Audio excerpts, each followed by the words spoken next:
Est-ce que tu savais que le lieu où tu vis te choisit et les endroits où tu vas être ne sont pas du tout anodins? Ce qui est super important aussi qu'il faut que tu remarques, c'est le numéro dans lequel tu habites.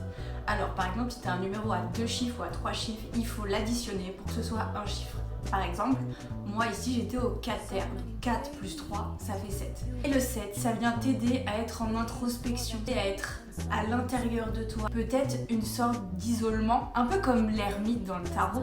C'est vraiment là où tu vas aller chercher en profondeur. Mais il n'y a pas que le chiffre qui est extrêmement important, c'est aussi le lieu, l'histoire qu'il y a eu dans cette maison. Peut-être même avec les personnes qu'il y avait avant qui ont laissé une empreinte, parce que c'est ce qu'on appelle la mémoire des murs, la mémoire du sol.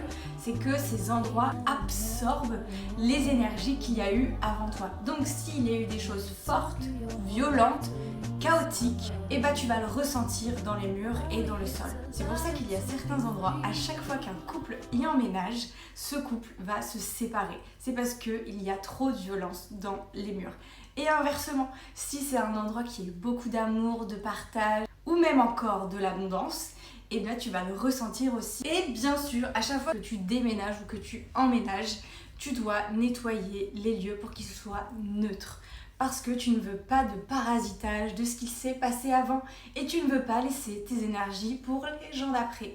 Et comme ça, tout te revient et tu n'as plus de lien avec l'endroit. Et dernière chose, si ça t'intéresse de savoir ce que ton numéro de lieu de vie veut dire et ce que tu as à apprendre sur ton lieu, n'hésite pas à me le mettre en commentaire.